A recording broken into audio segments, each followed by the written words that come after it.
Bonne les filles. I'ma be happy, I'ma be good. You better believe it, I'ma be happy, I'ma be good. Get that understood. Alors j'espère que vous allez bien, ça ne va pas ça. Allez. Alors aujourd'hui je fais une petite vidéo, on va manger un peu de bonbons.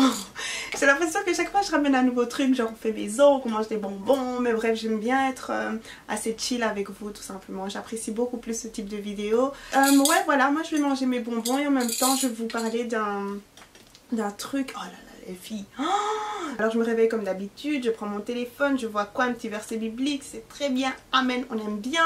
Je vois quoi encore, je regarde la météo parce que j'adore regarder ça. Je vois ça, temps pourri, de toute façon voilà, ça va rester comme ça pendant un bon bout de temps, c'est pas grave. Et ensuite je tombe sur quoi? Les actualités, j'aime beaucoup aussi regarder ça, enfin de temps en temps parce que des fois ça me déprime. Et je tombe sur un article mais de dingue. Mais de dingue, de dingue. Ah, voilà, c'est là. Donc, le titre, c'est quoi? Une femme de 26 ans a accumulé 10 000 dollars de dettes pour devenir célèbre sur Instagram. Donnez-moi un bonbon.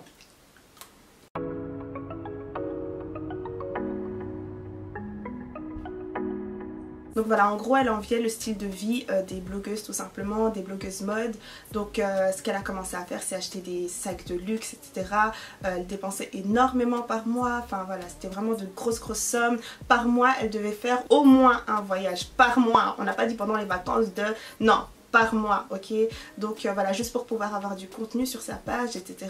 Et elle voulait vraiment cette vie de ouf qu'elle voyait chez des influenceuses tout simplement. Franchement aujourd'hui pour réussir dans le blogging etc, c'est vrai qu'il faut, orchestrer on va dire sa vie tout simplement, c'est vrai. Il faut vendre du rêve. Il y aura toujours des moments où il faudra une sorte de mise en scène etc, mais il ne faut juste pas se perdre là-dedans. Il y a une certaine limite et ça c'est la limite qu'elle a dépassée tout simplement. Donc il est noté ici, oui voilà, je vivais au-dessus de mes moyens, j'étais dans le mensonge tandis que les dettes s'accumulaient au-dessus de ma tête. Ça c'est franchement c'est très triste hein. J'avais succombé à la pression des réseaux sociaux, c'est vraiment ça la pression. Donc voilà, non, j'ai dit que j'allais manger mes bonbons ici, ok? Laisse-moi tranquille. La pression de se dire qu'il me faut chaque fois, je sais pas, de nouveaux vêtements, chaque fois du nouveau contenu, etc. Il y a des personnes qui peuvent s'en permettre, mais il n'y a pas tout le monde qui peut s'en permettre, c'est ça que vous ne savez pas. Même il y a des personnes qui font des choses pour pouvoir acheter un seul sac. Et du coup ça m'a poussé à réfléchir sur moi-même, parce qu'en gros elle dit clairement que ce sont les influenceuses qui ont véhiculé ça, si je peux dire ça comme ça. Après bien sûr elle a une part de responsabilité là-dedans, une grande part de responsabilité parce que c'est une tantine de 26 ans, ok? Mais j'ai envie de dire que voilà, si ça a pu l'influencer elle, ça peut influencer d'autres petites etc. Et donc voilà, bien sûr on n'est pas responsable entièrement hein, mais on a quand même une grosse part de responsabilité. Et cet article là en fait m'a poussé vraiment à réfléchir sur ce que moi je fais, à regarder mes propres pas etc. Parce qu'aujourd'hui c'est bon, on est fatigué, on voit partout même sur YouTube, YouTube a changé, YouTube c'est plus comme avant. Oui ok d'accord, on a compris, toute chose évolue, enfin voilà, toute chose qui existe évolue. Mais j'ai envie de dire aussi que c'est à nous de regarder nos propres pas. C'est très bien de dire oui voilà c'est devenu comme ci comme ça, c'est comme par exemple quand on met la faute sur la société, ok mais la société c'est qui? La société c'est nous. Donc voilà, c'est à nous de regarder nos propres pas. Quel est le contenu que je mets sur YouTube? Là je suis là depuis plus de je pense 3 ans et demi ou quelque chose comme ça. Il existe toutes sortes de stratégies, il y a des stratégies, il y a des algorithmes etc. Donc voilà, c'est un fait. Mais j'ai envie de dire qu'il faut se dire qu'il y a une certaine limite quoi, il y a une certaine limite. Donc voilà, pour les papayas qui me suivent quand même depuis un bon bout de temps, vous savez très bien comment je suis. Moi je suis vraiment la grosse chiante quoi, j'adore en fait réaliser quelque chose, prendre du recul et regarder ce que je fais. Et ensuite si je vois que voilà, j'avance, je fais quelque chose, je prends du recul et je regarde ce que je fais à chaque fois. Est-ce que ça a une influence positive ou négative? Ok. Est-ce que ça a vraiment pu aider quelqu'un? Est-ce que ça a été inutile? Est-ce que... Voilà, je me pose toutes sortes de questions parce que je sais que ça peut avoir de l'influence sur quelqu'un. Mais franchement, ça, ma copine là, elle m'a fait mal au cœur. 10 000... J'ai dit 10 euros. 10 000 euros de dette. Je me suis sentie concernée en fait parce qu'elle a parlé des influenceuses de mode, etc. J'ai pensé à moi, à quand j'ouvre mes colis etc. Mais vous savez très bien que même dans ces vidéos des fois je vous saoule en disant les filles, les vêtements c'est pas tout. Les vêtements c'est pas ce qui fait une personne en fait, c'est pas ce qui fait la personne. Moi j'adore, après je vais clarifier certaines choses ok, parce que à chaque fois que je dis quelque chose ou quoi, ah non elle a dit qu'elle allait plus faire des vidéos comme ça et aujourd'hui elle fait copine. Je ne viens même pas ici pour me justifier ni quoi que ce soit ok, mais il faut pouvoir prendre le message tel que je le donne et pas telle que vous voulez la voir, si vous voyez ce que je veux dire. Et ça des fois c'est un problème sur YouTube. Donc je n'ai pas dit que je ne ferai plus de vidéos mode, je n'ai absolument pas dit ça. Ça se trouve demain je vais faire une vidéo mode, ok, ça se trouve demain je vais ouvrir un colis.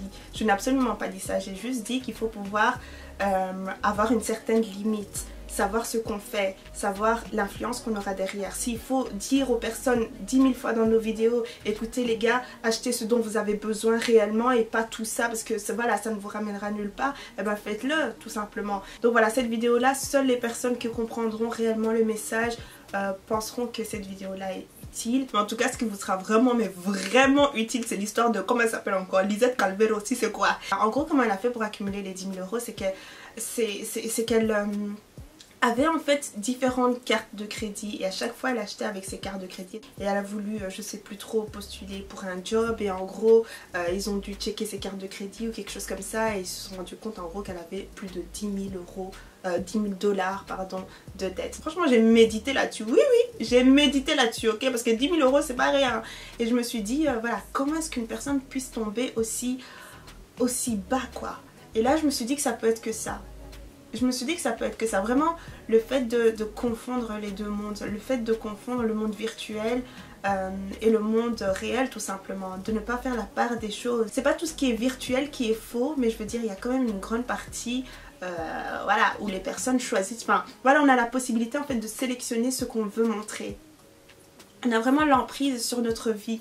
Si vous voyez ce que je veux dire, pas que c'est faux, mais il y a certaines choses qu'on rend, comment on dit, qu'on embellit tout simplement. J'irais même jusqu'à dire que quand vous êtes sur les réseaux, vous perdez aussi un petit côté d'humanité, si vous voyez ce que je veux dire. Donc il faut vraiment ces personnes-là qui vont vous rappeler qui vous êtes en fait. Vos amis, votre famille, les charges que vous avez, etc. Ça doit vraiment vous tomber dessus. C'est bien de parler, etc. Mais c'est encore mieux de ramener, je sais pas, je ne veux pas dire des solutions parce que ça ne va pas tout changer du jour au lendemain ou quelque chose comme ça. Mais qu'est-ce que moi par exemple je fais? Au départ quand je recevais des colis, maman, Seigneur Jésus. Hey! Moi je levais mon colis comme ça, comme le roi lion. Non, quand on ramenait un colis chez moi à la maison, tout le monde, toute la maison devait savoir que j'avais reçu un colis.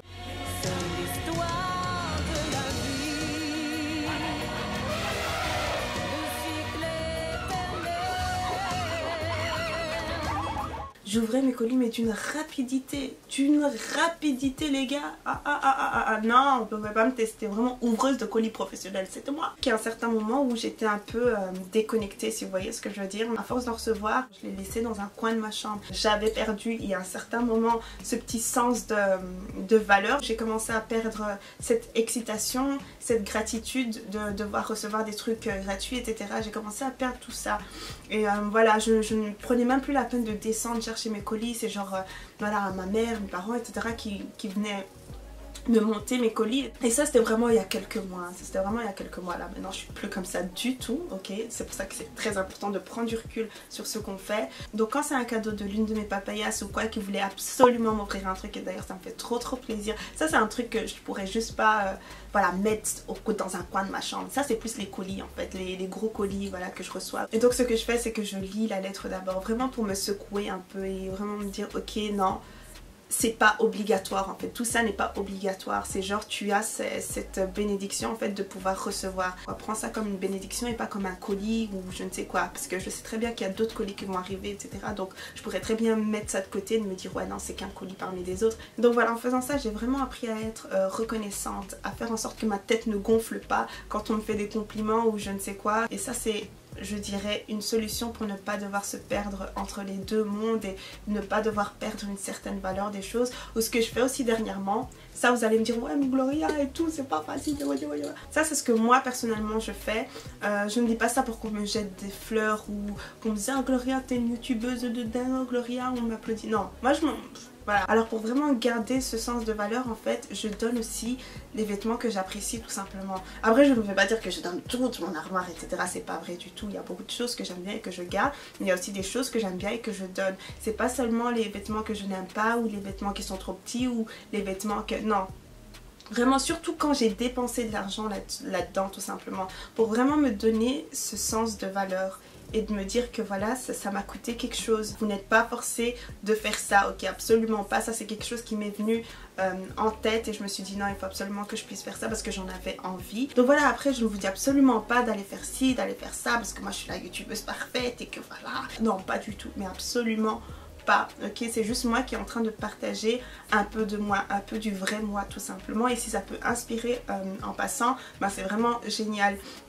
Et donc voilà, pour les personnes qui pensent ne pas me connaître, qui sont là en mode ouais non mais elle a jamais montré sa chambre, hein. Elle ne montre pas si elle a un copain ou si elle a pas de copain, ou elle ne montre pas sa famille, etc.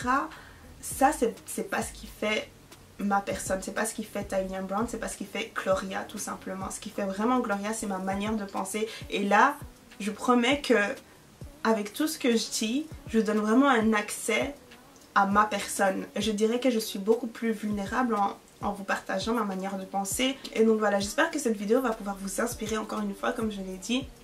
C'est un dialogue, ok, c'est pas un monologue, c'est pas moi en train de parler de...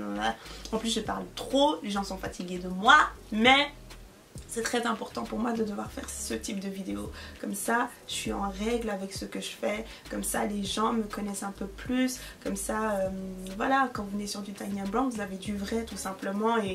Et voilà, et j'espère que vous n'allez pas encore une fois interpréter cette vidéo de la manière dont vous voulez l'interpréter. Après là, c'est pas mon problème. Par exemple pour mes vidéos capillaires, etc., où je ne suis absolument pas obligée de me justifier, où je ne suis absolument pas obligée de faire la vidéo, je vous partage quand même ce qui se passe dans ma tête, etc.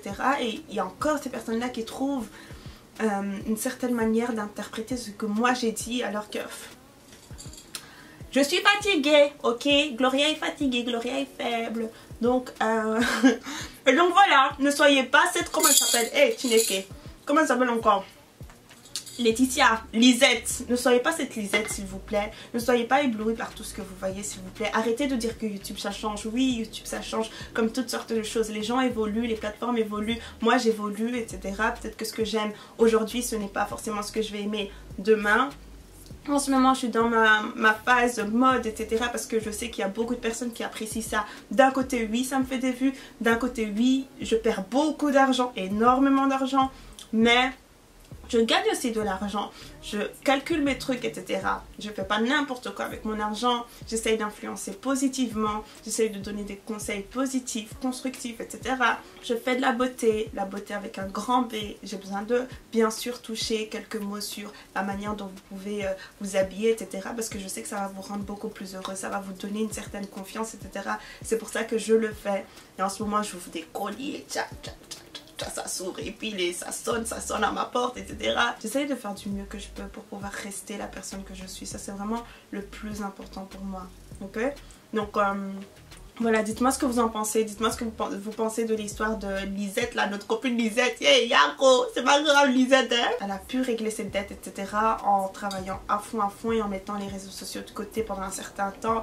Donc tout va bien pour la Lisette, donc c'est bien. Et puis ça lui a servi de leçon et j'espère que ça va servir de leçon à beaucoup de personnes. Je parle trop, je dégage avec mon petit bocal de bonbons et ciao ciao les filles. Mouah.